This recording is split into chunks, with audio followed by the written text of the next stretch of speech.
언니들과 함께 책 그리고 영화를 이야기하는 언니들의 북신의 살롱. 조감독입니다. 안녕하세요, 셜록입니다. 안녕하세요. 감기 걸린 민입니다. 맹이님.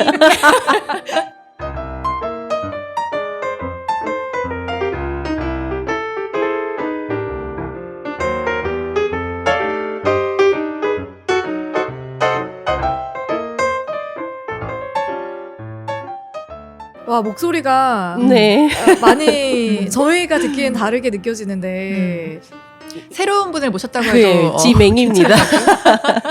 지맹이님과 함께 오늘 아, 감기가 너무 심하게 걸려가지고 지금 한 열흘째 고생하고 있는데 아이고. 다들 조심하세요. 이 냉방병인지 뭔지 낫질 않네요. 아니 어쩌다가 감기에 이렇게 제가 싱가포르 촬영 갔다가 마지막 날 너무 빡세게 놀고 안 자고 비행기 타고 왔더니 다음 날부터 이렇게 골골대기 시작해서 그러니까 달리셨더라고요. 네. 야, 아니 어떻게 안 자고 바로 그게 스케줄이 그렇게 돼 있었어요. 와, 촬영하고 놀고 바로 새벽 비행기 타고 오는 걸로. 뭐 했어요? 싱가포르에서 놀 때? 놀 때 관광했죠 뭐. 막 무슨 센토사 섬도 가고 뭐 카지노 가셨나요? 카지노도 가고. 카지노도 갔어요. 네, 그래서 아. 랑님한테 전화해서 뭐 하면 좋냐고 물어봤는데 결국 그 기계를 못 찾았어요. 아, 카지노 기계를 찾으려고 왜냐면 가면은 이제 무료로 한번 게임 해보라고 돈을 주거든요. 캐시를 주거든요. 예. 딱 그것만 했어요 저는. 10불. 여기서 이제 빠지면은 이제 가사를 그죠, 탕진하게 되는. 그치. 손목 조심해야 돼, 이제. 근데 저는 빠질 수가 없겠더라고요. 그 눈앞에서 막 돈이 내려가니까 전 못 하겠더라고요. 올라가는 거 공원에 빠질 거예요. 한번 터지면 계속 할 텐데. 아, 안 그래도 저희가 미니님이 싱가포르 가기 전에 보호자 시사회를 초대받아가지고 그쵸. 다녀왔잖아요. 드디어 애증의 보호자 개봉을 하였습니다. 8월 15일에 개봉했다고요? 맞아요, 맞아요. 근데 이게 방송 나가는 날은 9월 1일이거든요. 네네네. 그래서 아마 개봉한 지 2주가 훌쩍 지나 있을 시기여서 내려갔을 수도 있어요. 슬프지만. 아니, 그때 저희 시사회 초대받아서 갔는데, 처음에 첫 번째 줄에 앉았거든요, 첫 줄에.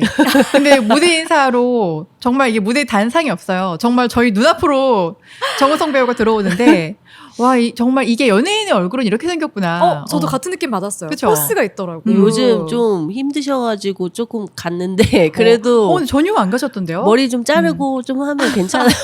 요즘 왜 힘드셔? 요즘 촬영하고 있어가지고 드라마 아. 많이 힘드신가 보더라고요. 전 얼마 전에 그 영화 소개하는 프로그램에 출연해서 인터뷰하는 것도 봤는데 굉장히 생기가 넘치던데? 그치. 넘치는 척을 하시는 것 같아요. 나이가 들면 저도 지금 드라마 하나 찍어보니까 너무 힘들어요. 드라마도 방송 시작을 아니요, 아직 안 했고 아직, 네. 9월 13일인데 ENA에서 합니다. 자, 네. 홍보해 주세요. 제목. 유괴의 날이라고 윤계상 배우님이 나오는 제가 바로 얼마 전까지 찍었던 드라마인데 지금은 아직 후반 작업하고 있고 아마 1회 시청률 보면 그것도 판가름이 나겠죠. 과연 근데 제목을 너무 잘 지어서 혹해요. 근데 유괴의 날이면 좀 심각해 보이지 않아요? 아니요, 나는 너무 재밌을 것 같아요. 저는 또 그러니까 스릴러 좋아하는 사람이라. 코미디예요, 코미디. 아, 코미디예요? 아니 되게 잘 지었어요 제목. 이게 날. 근데 유괴가 들어가지고 섭외가 잘 안 됐었어요. 근데 진짜 코미디예요? 코미디요. 아, 정말요? 전체적으로 좀 밝은 맞아요, 분위기인가요? 맞아요. 되게 어두울 것 같은데 그러니까. 아니요. 개상 선배님이 약간 모질한 아. 너무 착해서 허를 찌르는데요, 진짜? 너무 착해서 모자라 보이는 유괴범으로 나오고 그 유괴 당한 아이는 맨사를 뛰어넘는 굉장히 천재 아이. 더 재밌겠는데요? 그래서 좀 약간 둘이 우당탕탕하는 그런 아니, 그동안 계속 들으면서 뭔가 되게 심각한. 스릴러인 줄 그쵸? 아셨구나. 소재가 좋다. 맞아요. 약간 허를 찌르는. 그래서 유괴범이 유괴 당한 아이한테 막 계속 끌려다녀요. 재밌겠다. 보호자에 이어서 유괴의 날까지. 보호자는 잘 안 되고 있는 것 같으니 유괴의 날이라도 잘 되기를. 그러니까요. 언니들 저희 방송 듣고 계시면은 보호자 유괴의 날 많은 관심 가져주시고요. 한번 봐주세요. 네, 영화관에서 좀 내리더라도 그래도 OTT로 또 서비스 될 거니까. OTT라도 봐주세요. 네, 봐주셨으면 좋겠고. 그 사이 저희 방송을 듣고 또 댓글 남겨주신 언니들이 계셔서 소개를 해드릴게요. 네. 가차님 포레스트 검프 듣고 남겨주셨네요. 명작 중에 명작입니다. 명대사를 보고 듣는 재미뿐 아니라 이런 명배우의 명연기를 동시대를 살며 볼 수 있어 정말 감사한 생각이 드는 영화입니다. 맞습니다. 포레스트 검프와 터미널에서의 톰 행크스는 정말이지 존경합니다.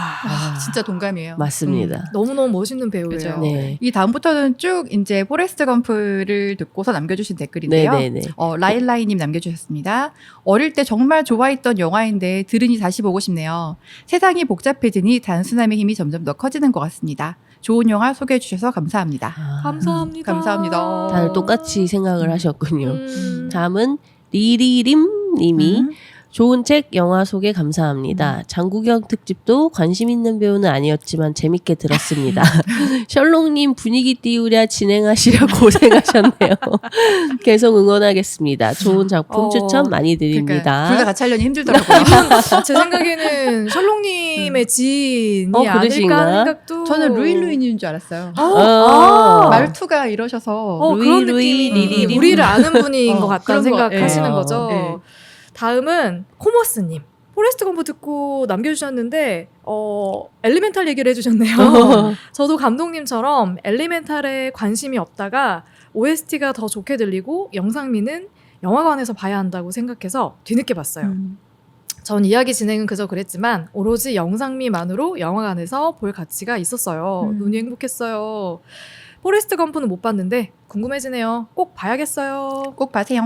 엘리멘탈이 제가 그때도 말씀드렸지만 스토리라인은 굉장히 단순해요. 근데 이 OST하고 화면을 연출한 그 방식 자체 그리고 색감, 캐릭터의 모습 같은 게 너무너무 영화관에서 보기 좋은 그런 소재여서 꼭 영화관에서 보시라고 말씀드렸는데 이제 내렸더라고요. 내렸어요. OTT 벌써 나왔더라고요. 네, OTT에 나왔더라고요. 네. 네, 다음은 홍정희 님이 또 오랜만에 남겨주셨는데요. 정말 추억의 영화네요. 아직까지도 케이블 방송에서 자주 방송해주는 걸 보면 명작은 명작인 것 같습니다. 영화 이야기 말고 비하인드까지 소개해주시는 거 너무 좋습니다. 영화나 배우가 달리 보이네요. 톰 행크스는 여러 작품에서 보고 훌륭한 배우인 건 알았지만 저에게 임팩트가 있는 배우는 아니었는데 필모 한번 다시 뒤져봐야겠습니다. 잘 들었습니다. 꼭 보세요. 네. 네, 톰 행크스 배우가 출연한 영화들은 명작이 굉장히 많습니다. 뭐 맞습니다. 캐스터웨이도 있었고 맞아요. 연기를 보는 재미도 있고 그리고 작품도 되게 잘 고르는 것 맞아요. 같아요. 저는 정말 멋있다고 생각했던 작품이 그 시애틀의 잠 못 이루는 밤. 멋있어. 저 그게 연기 너무 좋았어요. 라이언 일병 구하기도 맞아요. 명작이 굉장히 많습니다. 시애틀 나중에 우리 한번 꼭 해요. 해보고 싶어요. 그리고 잼님이 더 퍼스트 슬램덩크를 들으시고는 남겨주셨는데요. 저도 프리미엄판으로 20만 원 넘게 주고 사서 마음이 힘들 때 보곤 했는데 이런 동질감을 여기 저희랑 같은 분이 한 분 계시네요. 랑님과 저도 그쵸. 이걸 소장하고 있는데 저는 프리미엄 아니고 오리지널. 저는 프리미엄. 프리미엄이 더 좋은 거 아닌가요? 그러니까요. 동시대를 살아가는 언니들이랑 이렇게 또 소통할 수 있어서 되게 좋을 맞아요. 것 같고요. 우리의 애청자 9768869님 포레스트 검프 머리를 비울 수 있는 영화여서 너무 좋았습니다. 머리 쓰지 않고 나 생긴 대로 살아도 다 사라진다.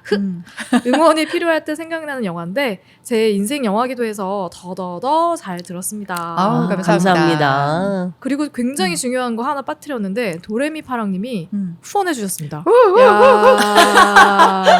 지금 저희가 댓글 남겨주신 언니들이 누굴까를 계속 추측해보고 추측하고 있는데 다 자기 지인이라고.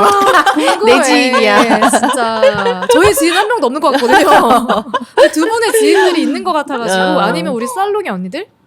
그럴 수도 있죠. 누굴까 너무너무 궁금한데 혹시 중간중간 정체를 밝히고 싶은 언니 있으면은 한번 실명도 공개해 주시면 남겨주세요. 좋겠어요. 네. 아무도 안 하실 것 같긴 하지만 실명이라. 실명 기다리겠습니다.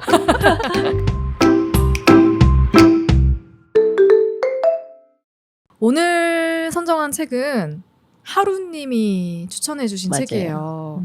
저희가 아마 지난달 방송하면서 다음 달에는 하루님이 추천한 책과 영화로 돌아오겠다라고 하지만 중간에 바뀔 수도 있다라는 살짝의 여지를 두었지만 그렇지만 저희는 그래도 저희의 청취자분이 더 중요하기 때문에 오늘 선정한 책은 하루님의 추천작 Me Before You 입니다. 책이 엄청 두꺼워요. 저 역대급 책이었던 것 같아요. 맞아요. 이게 껌 같은 느낌이었어요. 네. 읽어도 안 없어져. 맞아. 500 몇십 페이지죠. 네, 지금까지 우리 녹음하면서 읽었던 책 중에 가장 두꺼운 맞아. 책이 어, 아닐까. 그런가? 네, 맞아. 그랬을 거예요. 근데 잘 읽혀요. 음. 그러니까 그게 너무너무 다행이라는 생각을 했어요. 맞아요. 이게 되게 설학적인 주제의 책이었으면은 읽는데 시간도 한참 걸렸을 건데 저는 금방 다 읽었고 음. 또 궁금해지는 거예요. 이 다음에 어떤 이야기가 펼쳐질까? 어떤 에피소드들이 나올까? 둘의 관계 혹은 그 주변 사람들과의 관계가 어떤 식으로 전개가 될까? 그런 궁금증이 있어가지고 저는 뭐 중간중간 읽다가 일 있으면 내려놓고 하는데 계속 읽고 싶어가지고 맞아요. 두근두근했던 그런 일주일을 저에게 선물해줬던 책이에요. 하루님 너무너무 감사해요. 진짜 감사해요. 결말을 혹시 알고 읽으셨나요? 결말은 그러니까 대략적인 주제만 알고 아. 봤어요. 그러니까 결말을 모른 채 읽어서 더 좋았어요. 너무너무 좋았어요. 저는 사실 이 책을 그러니까 영화로 된 거를 먼저 봤어요. 근데 사실 영화 보다가 끝까지 안 봤거든요. 슬퍼서? 아니요, 슬프다기보다는 저 사실 이제 로맨스물을 안 좋아하는데 영화는 진짜 로맨스물이에요. 맞아. 완전 그냥 사랑 얘기만 담겨 있어서 보다가 한 3분의 2 정도 보고 껐는데 그래서 사실 책 읽을 때 기대 반 약간 좀 그냥 무덤덤하게 봤어요. 왜냐면 내용은 똑같을 거니까. 근데 훨씬 좋았어요. 책이 훨씬 좋았어요. 훨씬 좋았어요. 뭐든지 사실 원작이 더 좋긴 한 것 맞아요. 같아요. 어쩔 수 그리고 없구나. 보면서 계속 눈물이 주룩주룩 났는데 나도. 이 둘의 어떤 사랑 이야기에 포커스가 맞췄다라기보다는 그냥 이 윌이 남자 주인공이 처한 상황이 너무 암울해서 저도요. 맞아. 처음부터 마음이 너무 쓰이고 계속 아픈 거예요, 마음이. 맞아요. 그리고 오랜만에 정말 너무 어렵고 현실적인 문제에 대한 좀 고민을 좀 많이 하게 됐고 또 무엇보다도 이 영화를 보면은 남자 주인공의 비주얼이 되게 훌륭합니다. 아주 훌륭하죠. 그래서 그 남자 주인공의 비주얼로 제가 사실 상상하면서. 상상하면서 봤더니 이 입이 너무 잘 씻어요. 맞아요. 오히려 영화를 봤던 게 도움이 됐네. 그쵸? 맞아요, 네. 맞아요. 저는 그 예전에 서점에 가가지고 그냥 책을 서서 읽기 시작했다가 끝까지 이 두꺼운 책을 그날 다 읽었어요. 그 서점에 서서 막 울면서 그러고 그 책을 안 샀나 봐요. 집에 없더라고요. 그래서 이번에 다시 샀는데 뭐 그때 봤을 때도 너무 그때 책이 나온 지 얼마 안 됐을 때여서 이 책에 대한 정보 아무것도 없이 읽다가 그때 막 펑펑 울고 너무 좋다 했고 그 다음에 영화가 나왔을 때는 사실 뭐 그렇게 로맨스나 뭐 이런 뭐 그거에 따라가서 좀 별로다라기보다는 그 남자 주인공의 비주얼이 너무 좋다. 근데 저는 여자 주인공이 조금 미스캐스팅 맞아요. 아닌가 아, 싶어가지고 약간 입이 대담하다 하다가 그래도 좋은 기억으로 남았어요, 영화도. 그리고서 이번에 다시 읽는데 이게 초반부터 엔딩에 그 윌이 할 그 선택이 사실 곳곳에 복선처럼 깔려 있더라고요. 근데 그게 사실 전 영화도 봤기 때문에 이게 북살롱이 아니면 아마 다시 읽지는 않았을 것 같아요. 책을. 근데 이번에 책을 다시 보면서 이게 또 이런 새로운 점들이 다시 보이는구나 이런 거에 놀랬고 이게 그냥 로맨스 소설이라기보다는 좀 뭔가 묵직한 메시지를 주는 책인 것 같아서 더 다시 읽길 잘했다는 생각이 들었어요.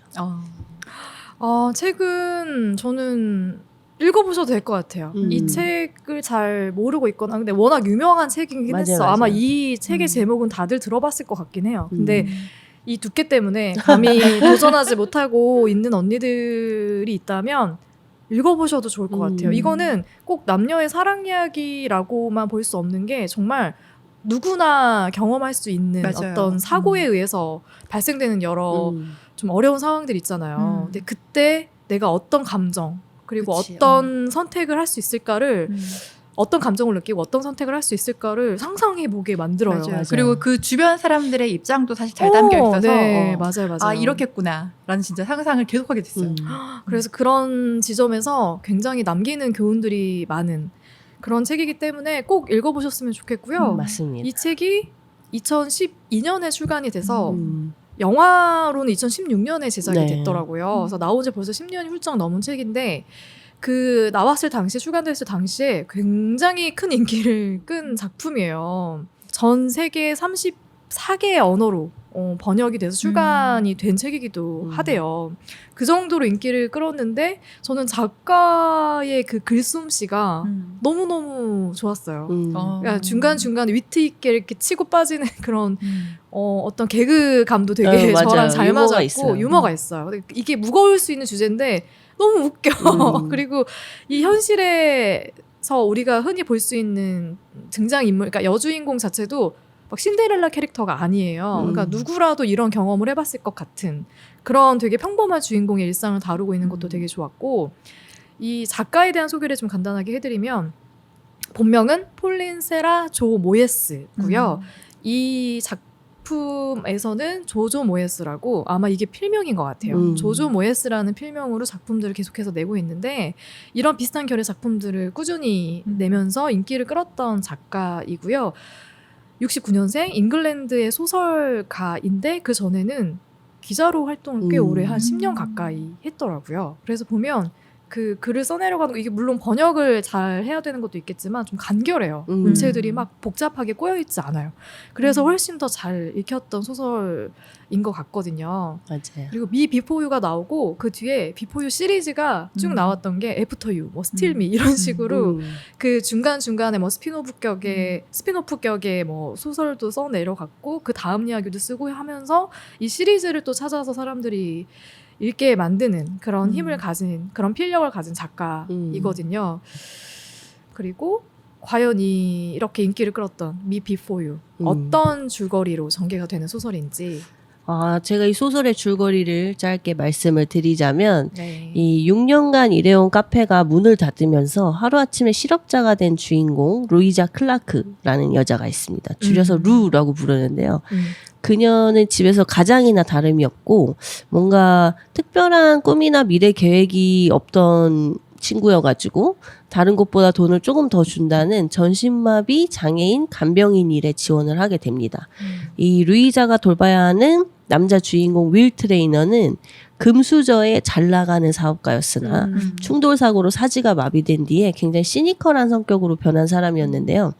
그걸 다 감안하고서라도 소위 엄마들이 말하는 너 남자 얼굴 뜯어먹고 살래? 할 때 그 뜯어먹을 만한 얼굴을 가진 그런 남자이기도 하죠. 윌은 시종일관 비꼬는 말투에 세상 모든 것에 대해 불만투성인데 이 루는 그 성격, 짜증스러운 성격에 솔직하게 불쾌감을 표시하고 자기 의사를 표시하면서 나는 계약된 6개월을 버티고야 말 거다라고 선언을 합니다. 그리고 이 6개월의 기간 동안 여러 일이 생기면서 두 사람은 조금씩 마음을 열고 사랑의 감정을 키우는데요.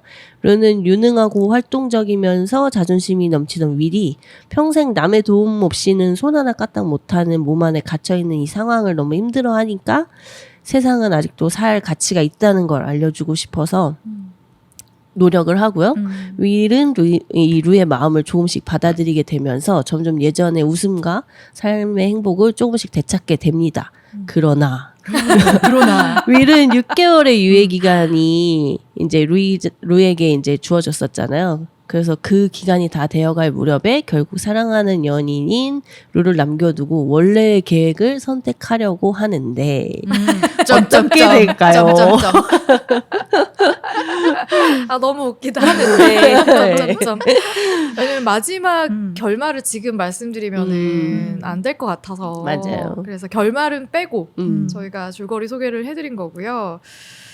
먼저 소설의 주된 화자이자 주인공인 루이자 클라크. 루는 어떤 인물인가요? 일단 루이자는 굉장히 순수하고 밝은 성격이지만 약간 좀 답답한 캐릭터예요. 일단 자신이 정한 바운더리 안에서 항상 갇혀 있고 모험이나 새로운 시도를 굉장히 꺼리는데 이제 윌을 만나서 새로운 경험을 하나씩 해나가면서 성장하는 캐릭터로 나와요. 나이는 20대 중반이고 루이자의 집에는 일단 실직 위기 아버지가 계시고 그리고 이제 아픈 할아버지를 모시고 있는 또 어머니 또 수재였는데 대학 때 임신을 해서 자퇴를 한 여동생하고 그녀의 아들 토마스까지 이 모든 인물들을 책임지는 소녀과장 역할로 나와서 책임감이 강한 약간 거의 책임감 강한 K 장녀인 나 그 생각 되게 많이 했어. 이게 문화가 달라도 그럴 수 있구나. 근데 이제 이 문화에선 더 이해할 수 없는 환경이긴 하겠죠. 우리나라보다. 그렇죠. 저는 근데 사실 너무 이 루 책을 읽으면서도 그랬고 영화를 보면서도 그랬는데 루의 캐릭터가 너무 매력이 없어서 윌이 루에게 빠져드는 이 개연성이 너무 부족하다는 생각이 드는 거예요. 뒤에 보면 이제 얘기가 나오지만 루가 당신이 사지마비 환자가 아니었으면 나의 뭐 가슴에 관심을 가졌겠냐 약간 이런 얘기 나오는데 저는 정말 그래서 그러지 않았을까라는 사실 생각이 들 정도로 너무 책에서는 루를 매력 없게 그려놨어요. 아, 그랬어요. 네.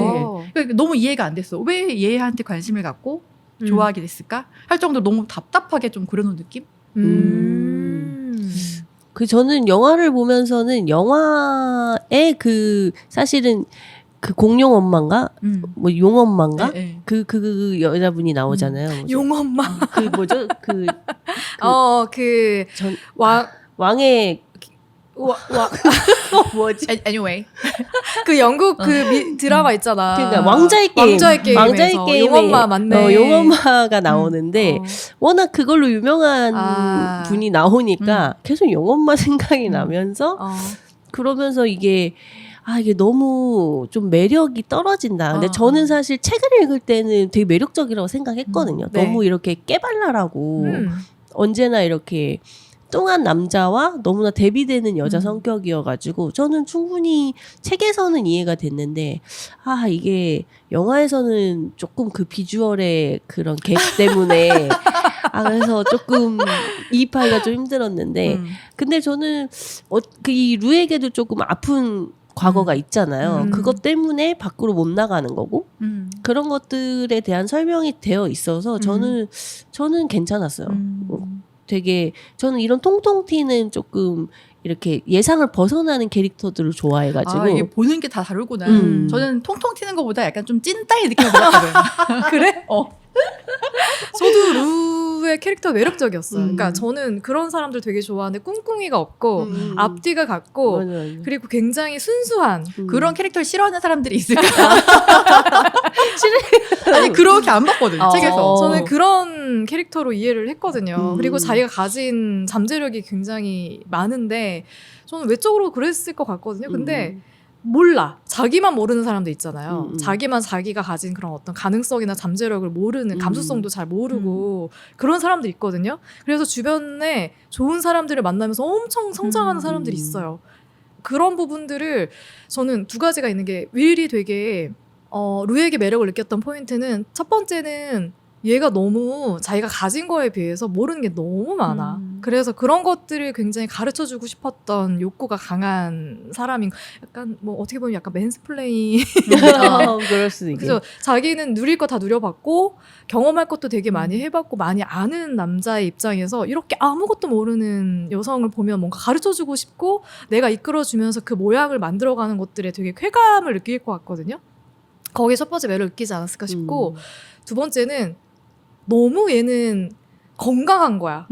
마음도 몸도 그냥 건강한 사람인 거야. 근데 나는 그걸 가질 수가 없잖아. 이미 나는 몸이 망가지면서 마음도 되게 무너져 내렸는데 아니 얘는 내가 없는 걸 다 갖고 있는데 왜 저렇게 살아? 약간 그런 느낌에서 진짜 약간 자기가 정말 멘토가 되고 코칭해주는 그런 매력 같은 것들을 느끼지 않았을까 싶고요. 그리고 저는 루가 여기서 묘사되는 게 뭐 외적으로 되게 평범한 것처럼 묘사되지만 왠지 좀 아름다운 평범하지 않았을 것이다. 네. 그러니까 그렇게 지금 이입을 하려고 하니까 싶은데 아니 왜냐면 저는 루가 가진 아픔이 있잖아요. 근데 그걸 설명이 좀 후반부에 나오잖아요. 그러니까 그거를 보고서는 이래서 얘가 이렇게 행동했구나라는 게 이해가 되는데 그 전까지는 자기는 자막 있으면 영화 안 보고 뭐 새로운 거 아무것도 안 하려고 그러니까 그리고 너무 책임감에 이제 휩싸여서 다 떠나라고 그러는데 다 너를 이해 못하는 사람이 굉장히 많은데 그런 거에 대한 설명이 없이 그냥 너무 그런 식으로만 그려놓으니까 되게 이해를 한테 애정을 느끼는 게 너무 신기한 거야 그게. 그게 아픔이라고 느껴지기 전까지는. 그럴 수도 있죠. 알아가는 과정이 참 오래 걸리기도 했어요. 예, 두 사람이 서로에 대해서. 맞아요. 키스도 아주 나중에 거의 끝에 하잖아요. 그러니까 그래서 이게 로맨스라기보다는 어떤 사람과 사람, 인간 대 인간으로서의 그런 멘토링처럼 맞아요. 보이기도 해요. 그러니까 서로가 가진 좋은 장점들이 있는데 그거를 서로에게 이렇게 투영시켜서 서로를 성장시켜가는 맞아요. 그런 느낌을 좀 강하게 받았던 것 같아요. 그래서 윌에 대한 얘기를 같이 해야 되는데 몇 가지 힌트를 드리긴 했지만 윌 트레이너는 굉장히 잘 나가는 게다가 촉망받는 사업가였어요. 그래서 돈 냄새도 되게 잘 맡고 사업 수완도 좋고 보니까 되게 아주 아름다운 여성과 교제도 하고 그리고 그런 액티비티도 굉장히 즐기는 건장한 청년이었는데 갑자기 불의의 사고를 당해가지고 전신이 마비가 되는 고개만 이렇게 까딱까딱하고 네. 손가락 아주 조금 움직일 수 있는 정도. 그런 장애인이 된 거죠. 그러면서 아예 희망의 끈을 놓아버린 아마 초반에는 노력을 많이 한 걸로 보여요. 여기서도 보면 처음에 재활에 엄청나게 매진을 했다고 하잖아요. 바꿀 수 있을 것이다라는 생각을 가지고 근데 안 된 거죠. 현실은 이상과 다른 거지. 아마 제가 생각할 때 윌은 실패나 좌절을 크게 해본 적이 없는 인물인 것 같아요. 그러니까 이 장애도 내가 충분히 노력하면 극복이 될 거야 라고 생각하고 희망을 가지고 막 해봤는데 안 된 거지. 그러면 얼마나 더 그 상실감이 크겠어요. 그렇게 계속 희망만 가지고 살았던 사람이 이렇게 좌절을 하면. 그리고 내 몸은 내가 노력한다고 해서 바뀌는 게 아니니까. 그래서 계속해서 이제 부모와의 어떤 좀 갈등이 있었죠. 이 윌에게는 더 이상 나는 나아질 수 없을 것이다라는 어떤 결론에 도달해 있었기 때문에 안락사를 시켜달라라고 부모에게 요구를 합니다. 근데 어떤 부모가 자식을 자기보다 한참 어린 그런 자식을 먼저 보내려고 하겠어요. 그래서 반대를 하고 막아섰더니 자살 시도를 했던 경험까지 이제 생기게 된 거예요. 윌에게는. 그래서 그 찰나에 그런 과정들이 켜켜이 쌓여있던 순간에 부모가 제안을 한 거죠. 윌에게. 어머니가 제안을 한 거죠. 그러면 시간을 좀 더 달라. 그 사이에도 너의 마음이 바뀌지 않으면 그때 다시 얘기해보자. 해서 그 사이에 어머니가 했던 노력이 바로 이제 간병인이라고 하긴 그렇고 윌의 마음을 바꿀 수 있는 누군가가 나타나주지 않을까? 말동무? 친구? 어떤 정서적인 어떤 지원을 해줄 수 있는 그런 대상을 한번 찾아서 옆에 같이 관계를 맺으면서 지낼 수 있게 해보자라는 고민 끝에 이 루이자 클라크, 루를 채용을 하게 된 거예요. 그래서 루가 그 다음부터는 이 윌과 같이 시간을 보내면서 어떻게 그의 마음을 또 바꿀 수 있을까, 그의 생각을 바꿀 수 있을까를 계속 고민하게 되는 과정들이 이렇게 쭉 이어진다고 보시면 될 것 같고요. 여기서 보면 30대 중반 35세 남성으로 나오더라고요. 그래서 아마 그런 장애를 갖고 바꿀 수 있지 않을까라는 생각을 하지만 좌절했던 시간들도 한 꽤 5년, 6년 정도 계속 지속됐던 것으로 보여요. 네, 그래서 그런 인물로 이해하면 될 것 같고요. 이걸 보면서 저는 생각을 진짜 많이 하게 되는 게 안락사에 대한 생각을 진짜 많이 했고요. 그리고 그가 그런 선택을 하고 싶어 하는 그런 마음에 대해서 되게 많은 생각을 해봤거든요. 어떠세요, 언니들은 그의 상황을 좀 어떻게 이해했어요? 사실 뭐 상황만 보면은 그가 선택한 그 어려운 결정이 너무나 사실 당연해 보이는 상황이었고 잘 나가는 사업가의 세상에 있는 모든 즐거움은 다 누리고 살았는데 혼자 아무것도 못하는 이제 현실이 닥쳤으니까 뭔가 이 캐릭터에 몰입하지 않고 그냥 상황만 듣고 봐도 이미 너무 마음이 사실 힘들었거든요. 똑같은 선택을 나도 하지 않을까. 정말 그 생각이 들 같은 정도로. 선택을 하지 않을까. 그러니까 이 소설의 시작이 윌이 사고를 당하던 순간으로 시작을 하잖아요. 저는 그게 이제 현재 윌을 이해하는데 굉장히 도움이 맞아. 됐었거든요. 맞아요. 만약에 그 챕터 없이 바로 사고 이후에 윌이 나왔다면 그냥 잘생긴 개팡남 뭐 이렇게 생각을 했을 텐데 윌이 얼마나 많이 가졌었고 얼마나 활동적이었고 얼마나 전도 유망한 미래가 있었던지 그걸 우리가 알고 있으니까 그리고서 현재 윌을 만나니까 지금 현재 그 입장이 더 잘 이해가 됐던 것 같고 또 제가 다리를 자주 다치잖아요. 네. 그래서 얼마 전에도 한 달 넘게 깁스하고 막 지팡이도 짚고 다니고 그랬는데 이게 한쪽 다니면 아파도 진짜 힘들거든요. 다니기 너무 힘들어요. 그리고 되게 자괴감이 들 때가 많아요. 이놈의 나라는 왜 이렇게 길이 울퉁불퉁한지 나는 왜 잠이 덜 깬 상태에서 욕실에 들어가서 자빠져갖고 이 고생을 하는지 막 온갖 생각이 막 계속 드는데 근데 한쪽 다리만 불편해도 이 정도인데 사지마비라면 사실은 뭐 괴팍을 넘어서 뭐 성격이 바탕이어도 그럼. 이해가 되고 근데 다만 그걸 받아줘야 하는 주변 사람들이 좀 안타깝긴 한데 그래도 저는 윌이 그런 선택을 만약에 한다고 하면 인정을 해줘야 되지 않나 뭐 그런 생각 스포를 하자면 저는 공감합니다. 미래 선택에. 그러니까 안락사에 대한 생각이 되게 많이 드는데 제가 얼마 전에 기사를 검색하다가 봤는데 이 안락사를 원해도 이게 허가가 승인을 받기가 굉장히 어렵고 까다롭대요. 그래서 우리나라에서도 이제 정말 긴 투병 생활을 겪고 그 이상 더 이상 나는 희망이 없다라고 생각을 해서 나는 안락사를 선택하겠다 해서 정부에 이거는 우리나라 정부에서도 승인이 나야 되고 맞아. 스위스 여기서 보면 디그니티 병원이라고 이게 그냥 실제로 있는 병원 이름이었더라고요. 몰랐어요. 근데 그 디그니티 병원에서도 승인을 받으려면 스위스에서도 그 병원에서도 다 승인을 해줘야 되는데 그 절차가 굉장히 길고 또 지난한가 봐요. 그래서 뭐 제가 봤던 인터뷰 기사들 보면은 뭐 대장암 거의 말기 투병 생활을 하는데 더 이상 이제 막 호스 꽂고 이렇게 생활하는 거 너무 힘들고 가족들에게도 난 더 이상 짐이 되고 싶지 않고 그래서 난 안락사를 선택하겠다라고 하는데 그게 승인이 안 떨어지니까 계속 그냥 대기하고 있는 몇 번, 2번, 3번 계속 이렇게 허가를 받기 위해서 또 그 절차 심사 절차를 거쳐야 되는 사람들의 인터뷰 기사들이 실려 있었거든요. 근데 너무 이거는 너무너무 그냥 그 입장이 되어보지 않으면은 모르는 것들이 되게 많구나 하는 생각이 들었고 반대 입장에 서 있는 사람들은 생명을 그렇게 쉽게 포기하는 게 말이 되느냐. 끝까지 살아남아야 된다. 살아야 된다. 그거는 이 책에서도 나오지만 그 안락사를 선택하는 걸 지지하는 가족들도 손가락질을 받아요. 그 사람들도 되게 손가락질을 받거든요.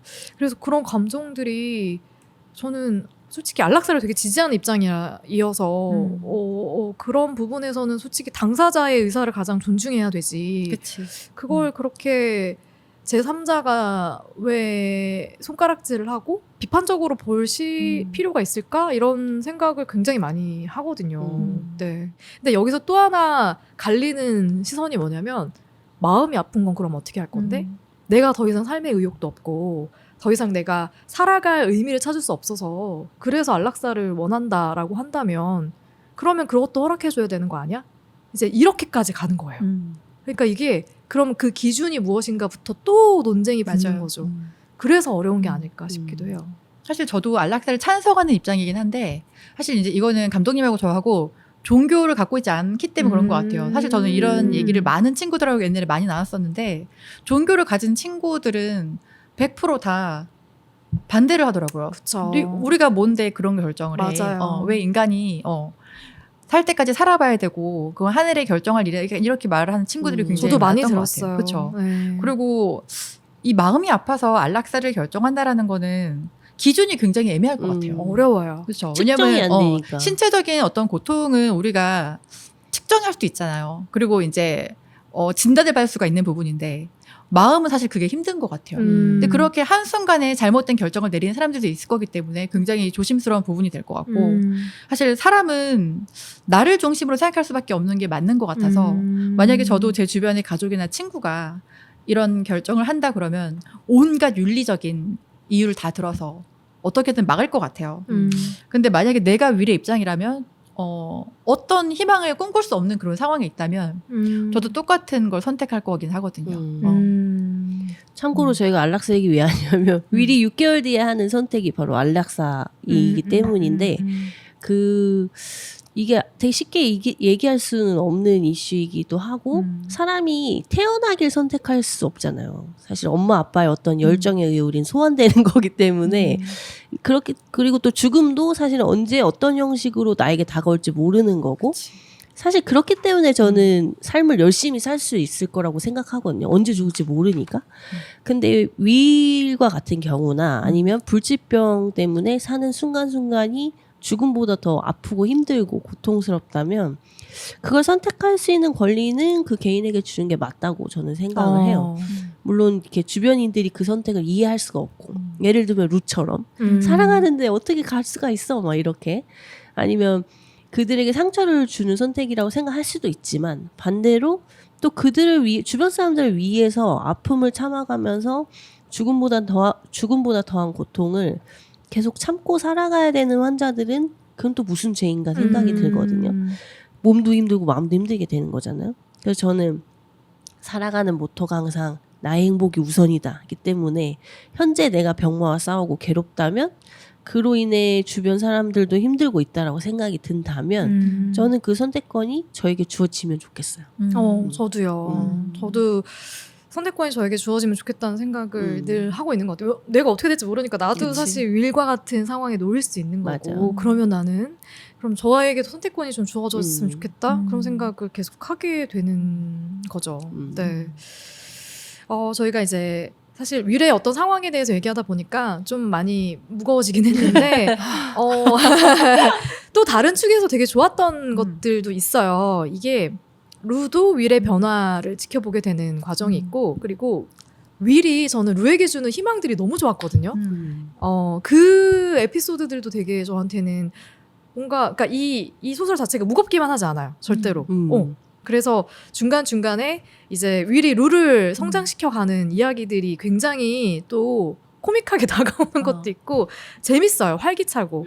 그래서 루가 한 번도 이 자기가 살고 있는 동네의 먼 곳까지 나가본 적이 없는 그런 여성인데 20대 중반의 여성 그 나이에 어떻게 그럴 수가 있는가 싶을 정도로 경험치가 너무너무 작아요. 그래서 그런 루를 되게 안타깝게 여기고 윌이 계속해서 어떤 코칭을 해주거든요. 아까 셜록님이 얘기한 것처럼 영화를 보는 것도 자막이 달린 영화를 한 편도 본 적이 없대. 그러니까 그래서 영화 보는 것부터 같이 하는데 와 저는 그 장면도 되게 뭉클했어요. 그러니까 처음으로 노틀담의 꽃줄을 자막에 달린 그 영화를 윌이 보여줘요. 같이 보여줘요. 근데 루는 일단 편견을 갖고 있는 거지. 나는 자막에 달린 영화는 싫어. 그런 생각 갖고 같이 영화를 보는데 나도 모르게 눈물이 주룩주룩 흐르는 거야. 그걸 보면 저는 사실 그 포인트에서 윌이 루에게 어떤 애정을 느꼈다고 생각해요. 이 사람은 내가 뭔가 바꿀 수 있는 게 넓은 세상을 볼 수 있도록 만드는 게 되게 가능하겠다라는 생각을 했을 것 같거든요. 전 여기서 약간 마음이 좀 열렸다고 생각을 했어요. 윌이. 그래서 그 루의 세계를 확장시키는 순간들이 많이 나오는데 여기에서 좀 기억에 남았던 순간들 같이 나눠볼까요? 저는 사실 순간들이라기보다는 이 책이 길어서 장점이 뭐냐면 아까 이제 전혀 무겁지 않다고 말씀하셨잖아요. 네. 근데 그게 감정이 갑자기 확 불붙지 않아. 그러니까 왜냐면 책이 500페이지가 넘기 때문에 맞아요. 정말 서서히 꽁냥꽁냥이 이어져요. 맞아요. 그래서 되게 재밌게 가볍게 볼 수 있는 부분들도 굉장히 많고 그리고 또 재밌었던 거 뭐냐면 이 책을 보면서 제가 제 기억 속에서 소환되는 인물들이 너무 많은 거예요. 그래서 되게 반갑기도 하고 너무 재밌게 읽었어요. 왜냐면 우리가 이런 작품을 보면은 나에 좀 대입을 많이 하잖아요. 그래서 생각나는 친구들이 있었는데 사실 이제 이 한 어떤 순간이라기보다는 루가 너무 자기 세상에만 갇혀 있다 보니까 이렇게 처음에 윌이 계속 야 뭐 해봐라 뭐 해봐라 그러는데 처음에 뭐라 하라고 해도 다 거부야. 맞아. 그런데 클래식도 자기 별로 안 맞는다 안 좋아한다는데 듣고서 이제 막 눈물 글썽글썽하고 그리고 재밌었던 건 이제 스노클링을 하기 나중에 여행 가서 스노클링을 하는데 굳이 마다하던데 그 네이선이라는 간병이 나고 이 윌이 억지로 시켜서 바닷속의 세상을 이제 보고 오는데 그 그림 같은 풍경을 보고 와서 막 화를 내요. 왜 진작에 나 이거 시켜주지 않았냐. 나 너무 이해가 돼. 그리고 또 재밌었던 건 전 이제 문신. 문신이 둘 다 이제 가지고 있지 않은데 이게 이거는 윌한테도 어떤 새로운 경험이기도 했고 이 루는 꿀벌을 되게 좋아해요. 맞아요. 꿀벌을 좋아해서 꿀벌을 자기는 이게 한번 해보고는 싶었다. 그런데 이제 하도 엄청 보수적인 집안에 자라기도 했고 남자친구도 굉장히 보수적이고 자기도 이런 거를 사실 시도해볼 생각조차 안 했고 심지어 남친이 있어요. 루는. 있습니다. 맞아요. 패트릭이라는 아주 평범하지만 또 자기 빠져있는 그 흔한 미드에 많이 나오는 그 아, 운동 좋아하는 남자. 운동 좋아하는 남자친구. 그래서 살짝 70년대 남성 같은 약간 그런 느낌으로 나오죠. 여기서. 근데 이제 그거를 같이 해요. 들어가서. 윌이 잠깐 들리자 해서 문신을 처음에 시도하는데 그래서 루는 조그만 범블비를 골반에다 새기고 윌도 새기는데 전 그거 되게 가슴 아팠거든. 이게 뭐지? 베스트 비포 해갖고 자기 사고 날짜 이때까지만 뭐 유효하다 이렇게 했는데 전 둘한테 그 시점이 굉장히 중요한 순간이 아니냐. 왜냐면 처음으로 어떤 변화의 첫 발을 디디는 네. 약간 그런 순간이었고 맞습니다. 근데 보면서 느낀 거는 친구 중에 이런 친구들 있거든요. 해외여행을 안 가고 뭐 새로운 거 하자 그러면 야, 난 그런 거 별로 안 맞아. 그러니까 무조건 거부만 친구가 있는데 이걸 보면서 느꼈어요. 나도 윌처럼 한 번은 더 얘기해보자. 그래서 이 친구가 포기하지 뭔가 말자? 변화를 경험해서 새로운 걸 볼 수 있다면, 그러니까 내가 안 해본 거는 나도 마찬가지겠지만 상상으로 될 수 있는 건 아닌 것 같아요. 맞아. 뭔가를 내가 더 해봐야 나도 좀 뭔가 맞아. 변화가 있을 것 같고 맞아. 직접 해봐야 된다. 진짜 되게 좋은 경험을 하게 만들어줬죠. 맞아요. 저도 바다를 20살 때 처음 봤고, 뭐 되게 저도 늦게 경험한 게 많아요. 해외도 20대 후반에 처음 나가보고, 근데 해외 처음 나가기 전에도 엄청 무서웠거든요. 저 길치 방향치여가지고 내가 어떻게 혼자 나가서 해외를 다닐 수 있을까 막. 근데 막상 나가 보니까 뭐 그냥 똑같이 사람 사는 데고, 뭐 이게 사람이 해본 거와 안 해본 거는 그 하기 전과 후가 너무나 마음이 다르다는 걸 저도 알고 있어서, 그래서 룰을 그렇게 답답하게 안 봤나 봐요. 얘가 나가서 하면 잘할 건데, 저도 약간 윌의 마음으로 저도요. 얘를 바라봤어요. 맞아요. 근데 제가 제일 기억에 남았던 건 클래식 콘서트장에 데려갔던 에피소드였는데, 이게 클래식은 누구나 지루하다고 생각하잖아요.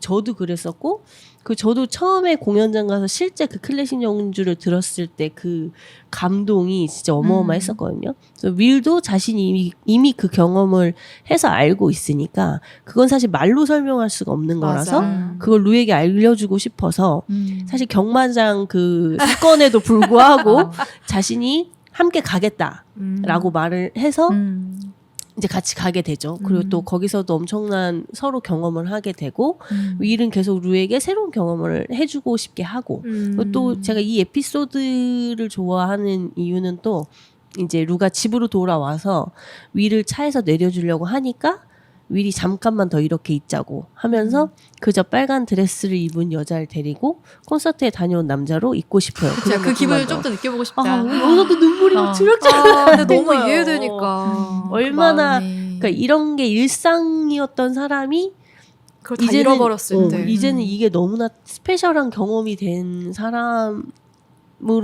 변했으니까. 그리고 앞으로도 그런 경험을 내가 더 할 하기 수 힘들 없을 테니까. 거라는 생각을 하고 있는 거잖아. 그러니까 얼마나 이 윌에게도 루가 새로운 그 눈물 날 것 같아. 나도. 새로운 그런 자극이었을까? 그런 생각이 들어요. 저도 그 클래식 공연 장면 너무 좋았고, 확실히 이 그러니까 저도 제가 루 같은 면이 있다고 생각해서 더 루한테 이렇게 이입이 됐을 수도 있겠다 싶은 게, 저도 이제 되게 지방의 소도시에서 나고 자랐기 때문에 진짜 경험치가 엄청 작았어요. 근데 만났던 좋은 사람들을 통해서 내가 몰랐던 걸 계속 알게 되면서 확장해 나가는 거예요, 저의 세계를.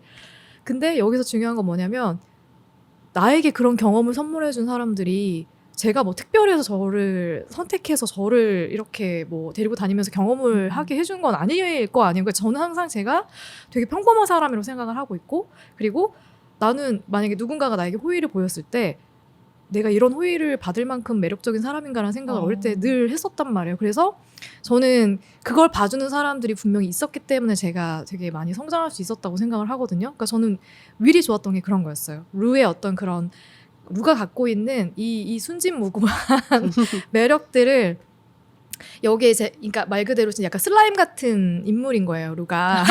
그래서 이렇게 저렇게 만져주면 이런 모양이 될 수 있는 사람이라는 거를 윌이 알고, 그리고 그런 경험, 뭐 문신의 경험, 그리고 뭐 바다에 들어가 보는 경험, 클래식 공연, 영화를 보고 하면서 이 친구가 거기에 완전 빠져들고 있다는 거를 너무너무 잘 보이잖아요. 그걸 알게 되잖아요. 그러면서 더 새로운 경험, 이런 경험, 그리고 그 세계를 깨고 더 넓은 곳으로 나갔으면 좋겠는 그런 마음들이 투영이 돼서 이 관계가 너무 좋았어요. 그래서 되게 좋았고, 저는 반대로 이제 루 역시 윌에게 되게 좋은 영향을 미치잖아요. 그리고 포기하지 않는 근성이 있거든요. 이 사람에게 내가 뭐 약간 뭐 까칠한 어떤 대우를 받아도 좀 짜증나고 되게 도망가고 싶지만 도망치지 않아요. 도망치진 않고 계속해서 뭔가를 해보려고 노력하는 것들, 그런 면이 되게 좋은데, 제가 가장 좋았던 거는 윌의 어떤 변화를 이렇게 시도할 수 있도록 돕는 과정에서 가장 좋았던 거는, 나중에 이 처음에는 윌이 안락사를 원한다는 거를 모르고 들어갔다가 나중에 우연히 대화하는 걸 듣고서는 뭐? 하고 깜짝 놀라서 내가 약간 어떤 변화를 줄 수 있는 마지막 카드인 거구나라는 걸 알고 되게 많은 시도를 하는데 그 중에 하나가 뭐였냐면 윌이 편지를 쓸 수 있게 하거든요. 그러니까 막 검색을 해서 알아낸 게 이게 살짝의 어떤 동작만으로 작은 동작만으로도 편지를 쓸 수 있는 기계, 장비 같은 게 있다는 걸 알고 그거를 이렇게 계속 얘기하는데 윌은 처음부터 계속 냉소적이었어요. 되게 싫어해. 그리고 관심도 없고 친데레야. 약간 이러고 있는데 나중에 편지를 받거든요. 그 편지를 받게 되는 게 생일 파티, 루의 생일 파티를 하는데 거기에 초대를 해요. 윌이 선물을 준비해서 주는데 카드가 있었던 거예요. 되게 짧은 문장의 카드였는데 이걸 보고 뭉클한 거야.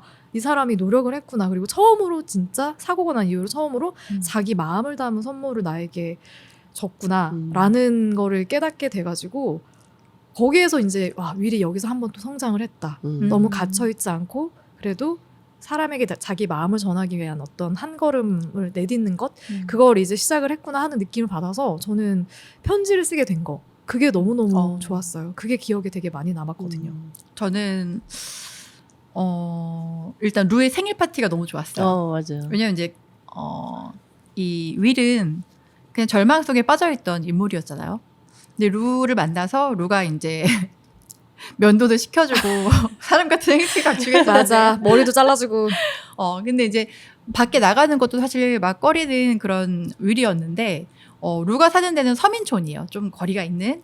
그런데 루가 가족이랑 생일을 축하한다 얘기했더니 온 거예요. 루의 집으로. 왔는데 사실 저는 이때까지만 해도 갖고 있는 이런 루에 대한 마음은 우정이었다라고 생각을 해요. 되게 그럼요. 신기하게 봤던 것 같아요. 근데 이제 그때 보면은 부모님하고 이제 할아버지하고 남자친구인 패트릭이 오는데 패트릭이 살짝 마초 같은 기질을 가진 남자친구인데 생일 선물을 그냥 루한테 어울리지도 않고 관심도 없는 목걸이를 해줘요. 근데 거기서 이제 영혼 없이 고마워라고 이제 넘어가고 윌은 이 간병을 하고 하면서 끊임없이 루하고 윌하고 이제 둘이 소통을 쭉 해왔잖아요. 그런데 이제 루가 그런 얘기를 했어. 어렸을 때 이제 그 범블비 타이즈 얘기를 하면서 나는 다 뭐라고 했는데 나는 그게 너무 좋았다. 꿀벌 근데 타이즈를 지금은, 진짜 좋아했었어요. 지금은 내가 몸도 너무 커버렸고 그게 어디 있는지 모르겠다. 이런 얘기를 얘가 기억한 거예요. 맞아. 기억하고 제작을 해서 그걸 선물로 내놓으니까 루가 너무 크게 기뻐하는 아니 거야. 근데 너무 감동할 만한 포인트 그러니까, 아니야? 진심으로. 그래서 정말 이 혼자 절망 속에 갇혀있던 이 사람이 루하고 누군가하고 소통을 하고 또 상대방이 원하는 거를 또 캐치하고 이해하고 또 놀래켜줄 수 있는 애정을 보인 것 자체가 저는 윌의 가장 큰 변화라고 일단 생각을 해요. 맞아요. 진짜 사실은 그 생일 파티에서 진정한 남자친구의 모습은 윌이 보여주고 맞아. 패트릭은 찌질한 남동생처럼 굴었죠. 맞아요. 거기서 그 선물도 너무 좋았고 그 약간 이렇게 사실 여자들이 원하는 선물은 막 비싼 주얼리 뭐 명품 이런 게 아니라 내 얘기를 귀담아 듣고 그걸 거기에 유머와 센스를 더해갖고 주는 이런 선물들이 맞아요. 사실 제일 좋은 네. 건데 그래서 윌이 저도 진짜 너무 생일 파티에서 너무 멋있었어.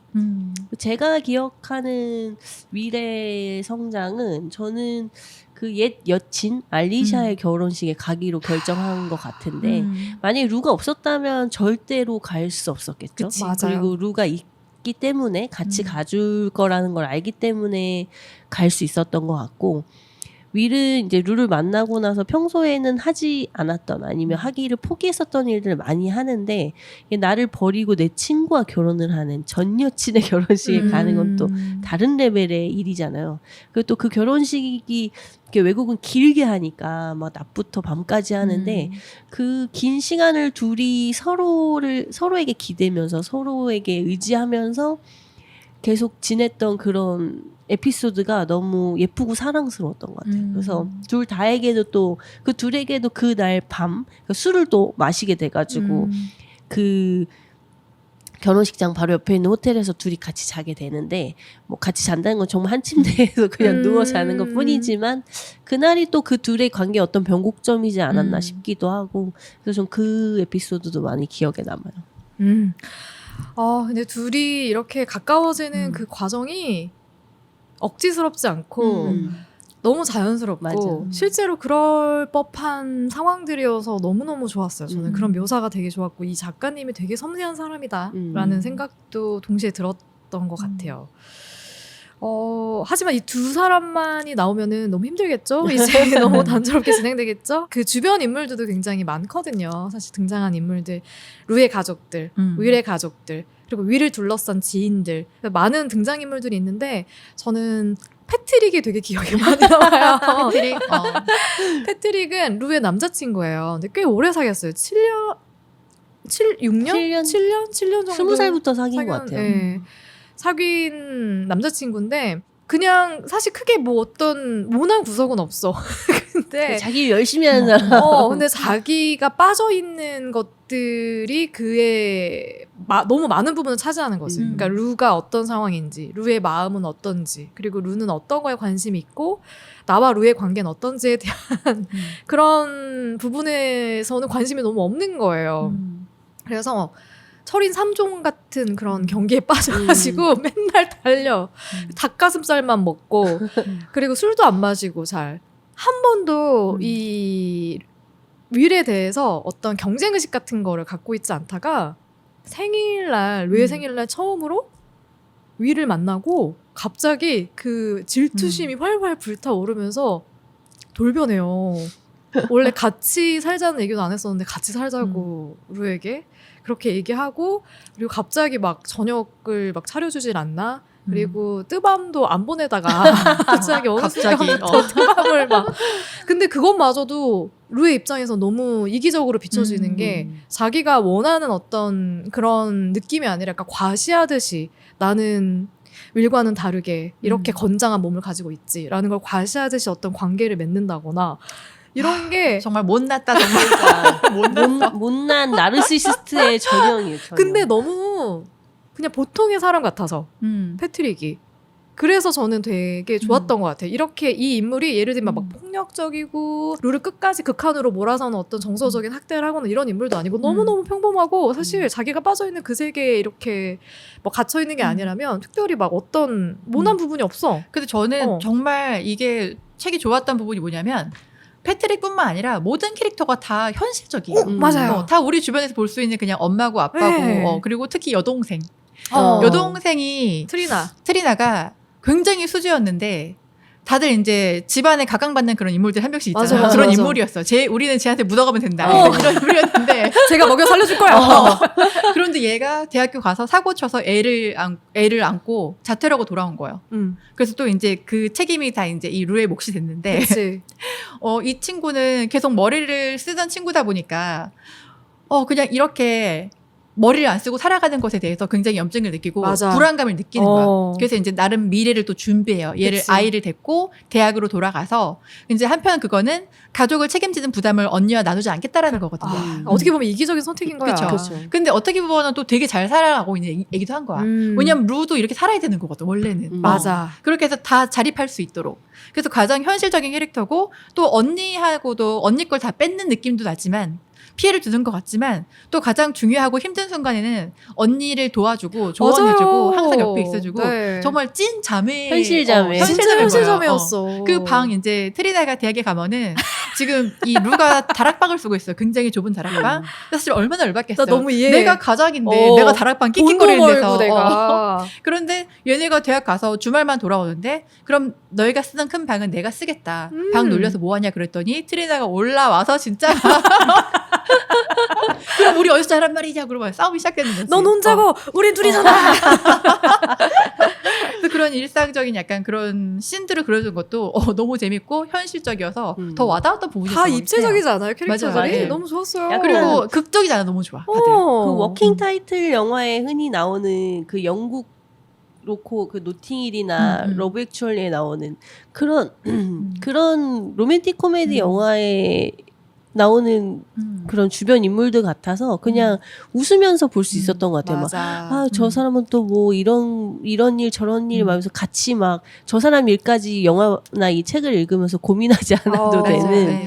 그래서 되게 좋았어요. 저도 트리나가 제일 기억에 남았고 그래서 지금 랑님이 얘기를 했으니까 급히 생각해보자면 인물은 다들 그랬고 제 기억에 남는 사건은 미로 그 이제 이 루에게 그 미로라는 공간은 굉장히 기억하기 싫은 공간인데 계속 이제 윌이 뭐든지 해보라고 하잖아요. 근데 루가 그 미로 앞을 지나면서 이거 들어가기 싫다고 하니까 또 막 밀어 넣어 해보라고 하면 다 나올 수 있다. 어떻게 이렇게 하면 된다. 그리고 또 루는 용기를 가지고 들어가지만 사실은 그게 쉽지 않죠. 그 그쵸. 안에서 너무나 자기가 기억하기 싫은 나쁜 일이 일어났으니까. 일이 있었죠?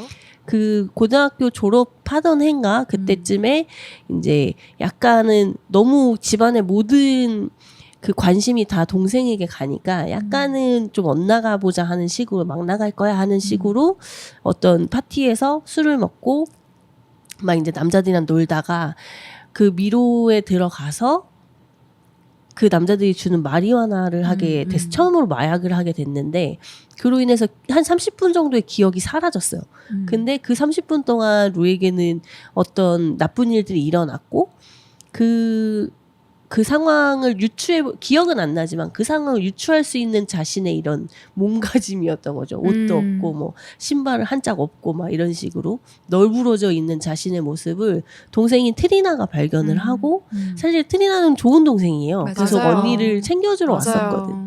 그래서 그 부축을 받고 들어가서 이제 그 일은 마치 없었던 일인 양 생각을 하면서 그 이후로 지금까지 자신을 닫아버리고 자신의 어떤 앞으로 더 나아갈 수 있는 여러 방향의 길을 다 닫고 살았던 거거든요, 그치. 사실. 그래서 책에도 나오지만 조금만 동네를 벗어나도 그 얼굴들이 보이고 그들이 언제 어디서 나타나서 나에게 손가락질을 할지 모르는 그런 생각이 든다, 자꾸. 그래서 그 미로를 들어가서, 그러니까 패트릭이래.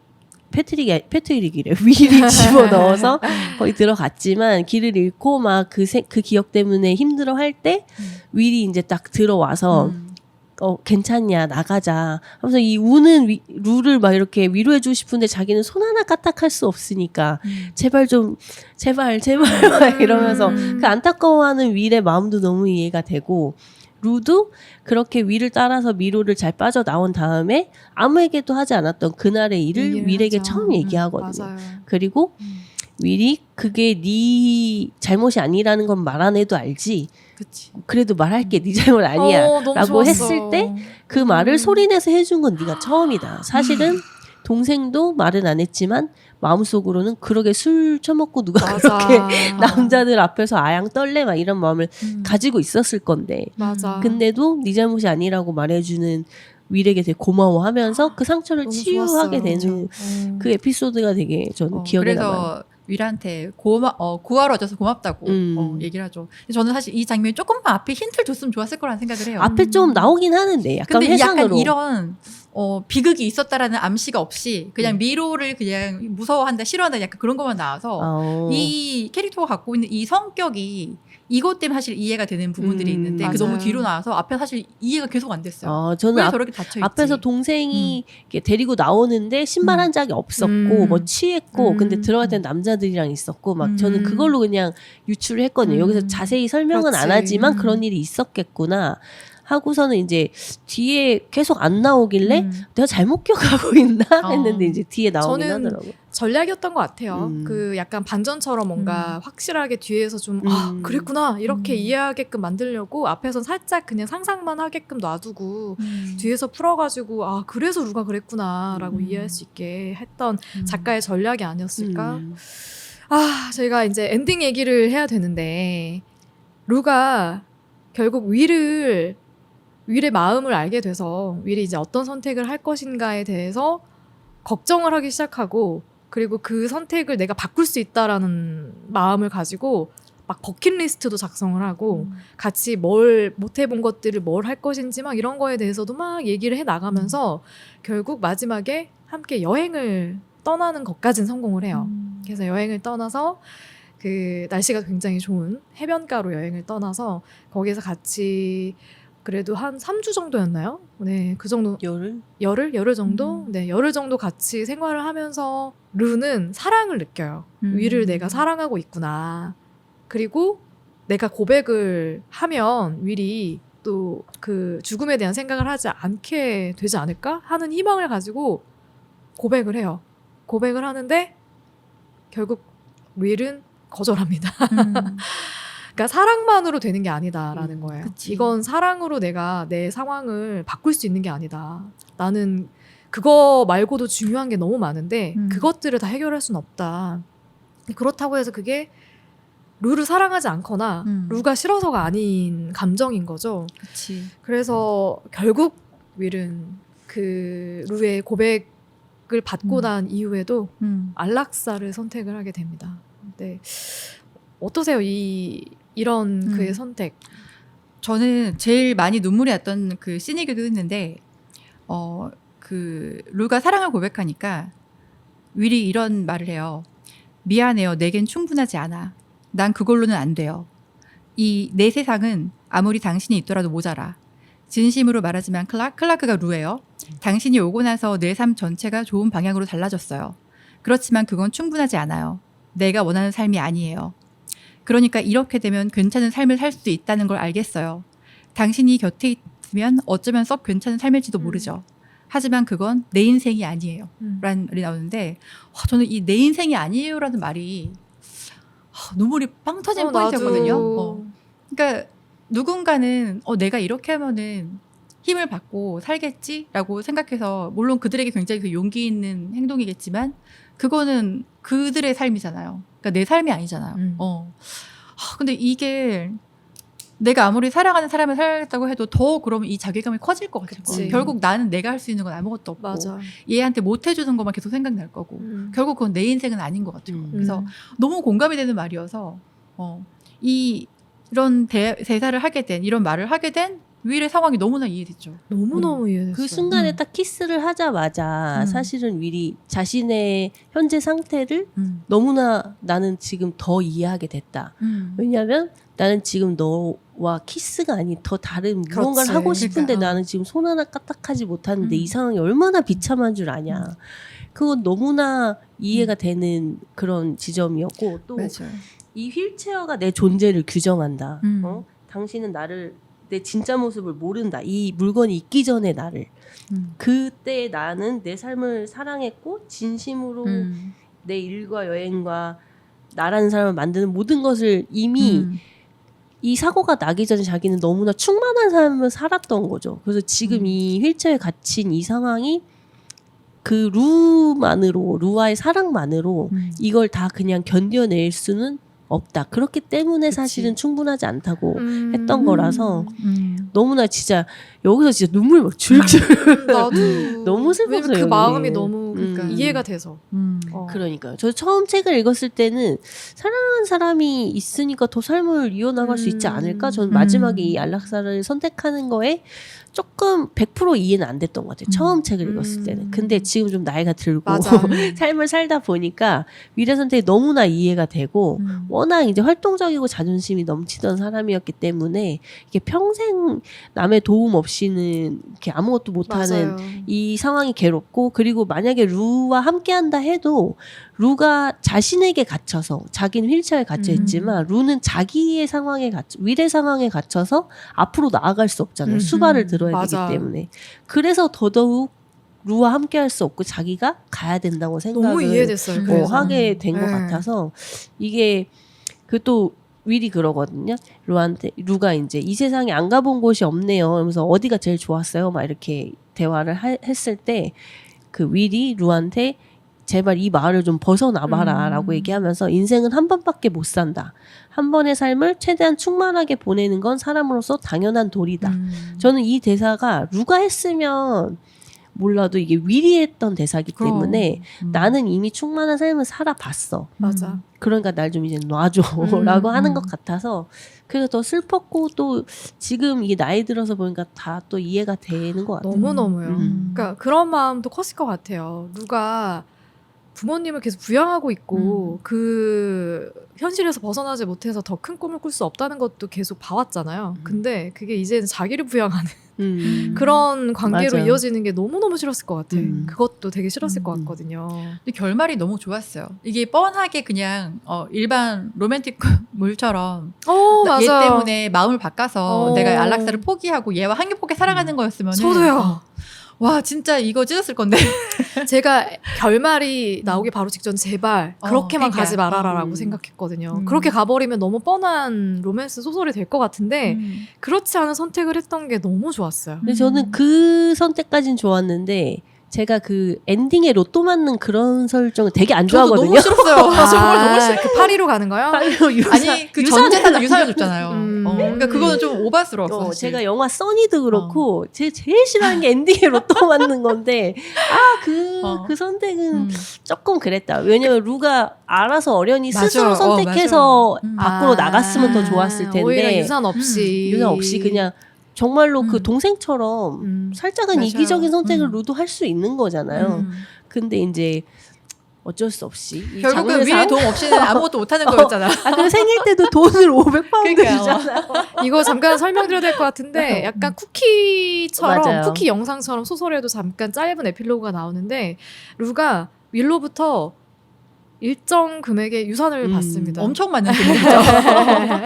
이제 학교 공부하거나 어디 생활하는데 집 사는 비용까지. 예, 그런 부족함이 없는 정도의 유산을 받아서 그 유산을 가지고 유산을 받았죠. 이미 받은 상태에서 프랑스 파리 윌이 얘기했던 꼭 그렇게 해보라라고 했던 장소 카페 거리로 가서 윌이 그렇게 얘기했었던 커피 한 잔 딱 마시면서 윌이 썼던 긴 편지를 읽는 장면에서 끝이 나거든요. 맞아요. 그 편지 너무 가슴이 아파갖고 아. 마지막에 그냥 사르라고. 맞아요. 네, 저는 사실 유산까지 생각 못하고 음. 그 긴 편지랑 그 윌이 원했던 다시 한번 간다면 나는 그렇게 가고 싶다. 그곳에 가서 그런 커피를 마셔보고 싶다. 일상을 다시 누리고 싶다. 일상의 기쁨을 그 얘기했던 거를 그대로 위를 대신해서 경험을 해보고 거기에서 세계가 정말 넓구나. 내가 큰 꿈을 꿀 수 있구나라는 걸 느끼고 뭔가 타벅타벅 걸어가는 그 루의 모습이 너무 좋았단 말이에요. 저는 왜냐면 공감하는 게 미님한테 제가 이걸 보고서 지금 느꼈던 그냥 살아야지, 열심히 살아야지라는 감정이 남았으면 좋았을 텐데 내가 왜냐면 그걸 보면서 끝에 부럽다. 나도 부럽다가 남아갖고 부러워. 네, 언니들 얘기 들으니까 일리가 있다. 여기는 현실이 아니었으니까. 맞아요. 네. 네. 저희가 많은 얘기를 나눴어요. 많은 얘기를 나눴는데 그럼에도 제가 계속 마음에 걸리는 한 가지가 있는 것은 하루님의 글이었거든요. 하루님이 이 소설을 추천하면서 본인도 좀 비슷한 상황에 좀 처해 있다라는 얘기를 해주셨던 게 기억에 남아서 계속 그게 마음에 걸리더라고요. 저는 하루님한테 어떤 이야기를 해드릴 수 있을까? 이 책을 읽고 나서. 그리고 저는 하루님의 상황을 100% 완벽하게 알지 못하는 또 입장이니까 계속 이야기 나눴으면 좋겠다는 생각도 들어요. 하루님의 하루하루가 어떤지를 이야기해 주시고 저희가 그 하루에 또 공감을 하고 그런 경험들을 나누는 거, 나누면서 일단 일상을 같이 살아보는 거, 그런 경험을 우리는 아직 못했잖아요. 그러면 어떨까 하는 생각이 가장 먼저 들더라고요. 하루님에게. 네. 하루님 난치병을 앓고 계시다고 하는데 사실 저희도 어떤 상황인지 몰라서 뭐 그냥 뻔한 힘내라는 응원의 인사는 사실 건네진 않을게요. 근데 하루님 곁에도 이렇게 룻처럼 일상에 좀 빛이 될 수 있는 그런 존재나 뭔가가 있으면 좋겠고 또 저희 방송이 조금이나마 하루님의 일상에 좀 즐거움을 더할 수 있으면 좋겠어요. 그래서 저희가 앞으로도 즐거운 팟캐스트 계속 또 이어가 볼 테니까 재밌게 들어주세요. 네.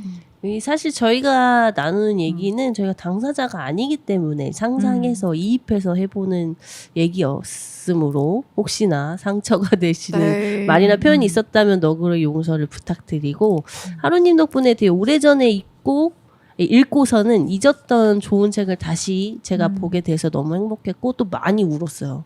안 그래도 많이 감기 울었어요. 때문에 콧물 줄줄 나는데 우느라 콧물 쏙 다 뺐고 또 덕분에 뭔가 마음에 쌓였던 찌꺼기 같은 감정들도 그 눈물이랑 같이 쏙 빠진 네. 것 같아서 가끔 울고 나면 속 시원한 그런 거 있잖아요. 약간 그런 느낌을 받았어요. 그래서 너무 감사드립니다, 아루님.